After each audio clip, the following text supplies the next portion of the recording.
ప్రజలందరికీ డౌటు, ఇశ్రాయేలు దేశము పుడుతుందని దేవుడు చెప్పాడు, ఇంకా పుట్టలే. ఉంటుందని చెప్పాడు, ఇంకా పుట్టలే. ఆడ మందిరం కట్టబడుతుందని చెప్పారు, ఇంకా కట్టబడలే.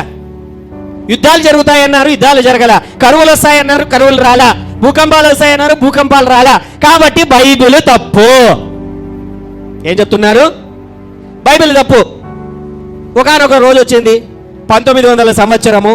ఆ సమయంలో చాలా దేశాలకి ఈ యూదులందరూ కూడా 2000 సంవత్సరాల క్రితం తోలివేయబడ్డారు. ఇప్పటికీ చాలా, మన ఆంధ్రప్రదేశ్లోనే 50 కుటుంబాలు ఉన్నాయి, యూదుల కుటుంబాలు. 50 కుటుంబాలండి. హల్లెలూయా. కోస్తా వైపున ఉన్నారు. మీరు యూట్యూబ్లో కావాలంటే juice synagogue in Andhra Pradesh, juice in Andhra Pradesh అని కొట్టారని అంటే ఒక వీడియో మీకు రిలీజ్ అవుతుంది.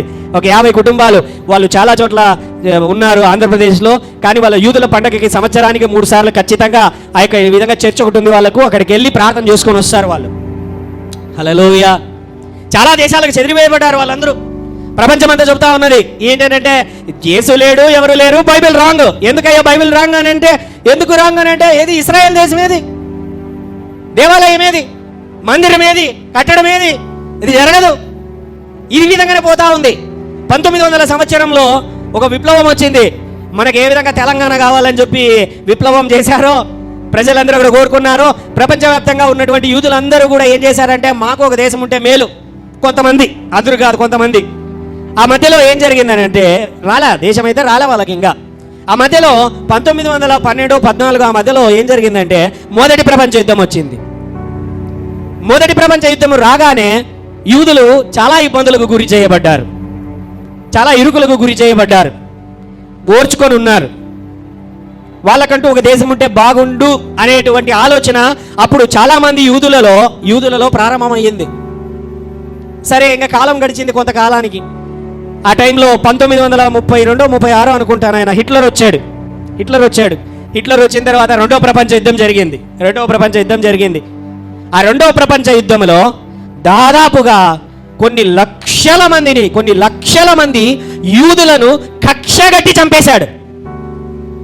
ఎందుకు చంపాడనంటే, ఈ యూదులందరూ కూడా నాకు యుద్ధంలో తోడుగా ఉండని అని హిట్లర్కి అడిగితే హిట్లర్కి తోడుగా ఉండకోకుండా శత్రువులకు తోడుగా ఉండడంతో జర్మనీ దేశంలో ఉన్న యూదులందరినీ చంపిపడేశాడు. ఎన్నో లక్షల మందిని, చిన్న పిల్లలతో సహా మొత్తం చంపిపడేశాడు. ఎలా చంపేవాడంటే, ఒక పెద్ద రూమ్లోకి, గదిలోనికి, ఒక ఫంక్షన్ హాల్లోకి పిలుచుకొని వెళ్ళి ఆ ఫంక్షన్ హాల్లో విషవాయువులు వదిలిపెట్టేసేవాడు. విషవాయువులు. అంతకుముందు గన్సుతో కాల్చి చంపేసేవాడు. అలాగే చంపడం వల్ల వాళ్ళు కులిపోయేవాళ్ళు, పురుగులు పట్టేవాళ్ళు. అలాగ పెడితే సౌండ్స్ వస్తున్నాయని వాళ్ళు కేకలేస్తున్నారని ఏం చేస్తున్నాడో తెలుసా? కేకలు రాకోకుండా ఎలాగ చంపాలని చెప్పి యూదులను అందరినీ కూడా, ఇశ్రాయేల్ ప్రజలందరినీ కూడా కేకలు రాకుండా చంపాలి అని అంటే ఒకటే మార్గం ఉన్నది అని చెప్పి వెళ్ళి విషవాయువు, ఆ వాయువు పీల్చగా గొంతులో నుంచి మాట రాదు. ఊపిరి పీల్చుకోలేకపోతే మనం కేకలేయగలమా? ఊపిరి ఆడకపోతే మనం కేకలేయగలమా? కేకలేయలేము. అటువంటి పరిస్థితులలో వాళ్ళందరినీ చంపేస్తూ వెళ్ళిపోయాడు. ఆ దినాలలో ప్రపంచంలో ఉన్నటువంటి వారందరూ కూడా యూదులను తిరస్కరించారు, తృణీకరించారు, త్రోసివేశారు, మా దగ్గరికి వద్దు అన్నారు. అప్పుడున్నటువంటి వారిలో ఇప్పటికీ ఆ తరువాత హోలోకాస్ట్ అంటారు, ఊచకోత, దాదాపుగా 60 లక్షల మంది చనిపోయారండి. ఎంతమంది? 60 లక్షల మంది యూదుల ప్రజలను చంపిపడేశారు. అంత దారుణంగా 60 లక్షల మంది చెదరిపోయారు, లక్షల మంది చంపబడ్డారు. ఆ దినాలలో ప్రతి దేశంలో వాళ్ళకి వ్యతిరేకత ఎదురైతే ఒకే ఒక దేశం భూమిపైన, ఒకే ఒక దేశము భూమిపైన వాళ్ళని సాదరంగా ఆహ్వానించి అన్నదమ్ములలాగా ఆహ్వానించిన దేశం ఏదైనా ఉన్నది, ఇశ్రాయేలు ప్రజలు ఏ దేశమయ్యా మీకు తోడుగా నిలబడినది అని వాళ్ళని అడిగితే వాళ్ళు చెప్పే ఒకే ఒక మాట ఏదో తెలుసా? ఇండియా. హల్లెలూయా. ఏంటది? ఇండియా. ఒకే ఒక్క దేశము. మమ్మల్ని బానిసలలాగా చూడలేదు, మమ్మల్ని ఖైదీలలాగా చూడలేదు, మమ్మల్లాగా ఒక వ్యక్తులలాగా చూచి మమ్మల్ని ఆదరించిన దేశం ఏది అని అంటే ఇండియా. హల్లెలూయా. ఆ తరువాత ప్రజలందరూ కూడా కలిసి ప్రపంచానికి మొరపెట్టారు, మాకు ఒక దేశం ఇవ్వండి, మాకు సహాయం చేయండి అని అంటే పెద్ద వాళ్ళందరూ కూడా ప్రపంచ ఐక్యరాజ్య సమితిలో ఒక తీర్మానము చేసి, ఆ తీర్మానము ద్వారా ఇశ్రాయేలు దేశము అనేది కొత్తగా స్థాపింపబడింది. గట్టిగా చప్పట్లు కొట్టి దేవుని నామాన్ని కనపరుచుకుందాము. 2000 సంవత్సరాల క్రితము దాదాపుగా నాశనమైన దేశము, భూమి మీద నుంచి తుడిచిపెట్టబడినటువంటి దేశము 2000 సంవత్సరాల తరువాత మళ్ళీ చిగురించింది. హల్లెలూయా. ఎప్పుడైతే చిగురించగానే ప్రతి ఒక్కరూ మళ్ళీ బైబిల్ని నమ్మడము ప్రారంభించారు. ప్రతి ఒక్కరూ బైబిల్ని నమ్మడము ప్రారంభించారు. Bible is not a fairy tale. కట్టుకథలు కల్పించినటువంటి పుస్తకము, కట్టుకథలతో అల్లినటువంటి పుస్తకము కాదు. ప్రపంచ చరిత్ర అంతా ఇందులో ఉంటున్నది.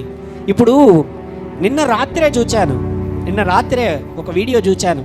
ఏంటి అని అంటే, ఒకవేళ అణుయుద్ధం వస్తే ఎంతమంది భూమి మీద చనిపోతారు అని చెప్పి, రష్యాకి అమెరికాకి మధ్య అణుయుద్ధం వస్తే ఎంతమంది చనిపోతారు, మూడో ప్రపంచ యుద్ధం వస్తే ఎంతమంది చనిపోతారని చిన్న ఒక వీడియో చేశాడు ఒకడు.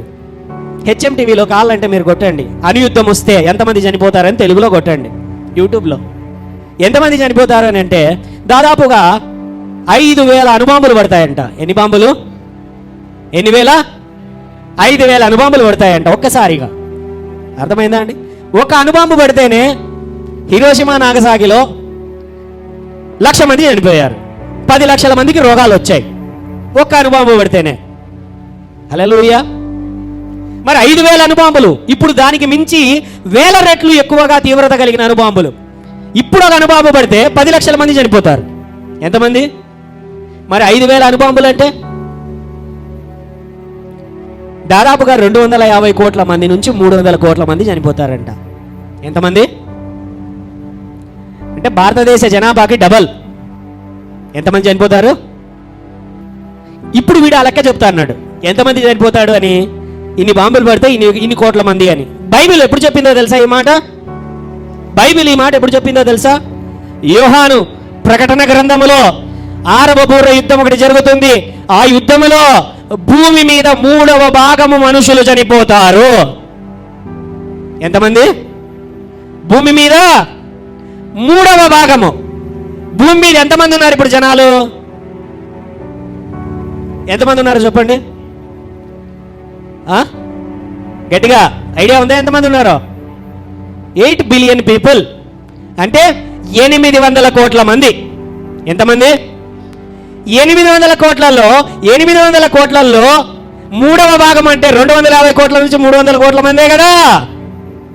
హల్లెలూయా. వాడు ఇప్పుడు టీవీలో చెబుతున్నాడు. బైబిల్ ఎప్పుడు చెప్పింది?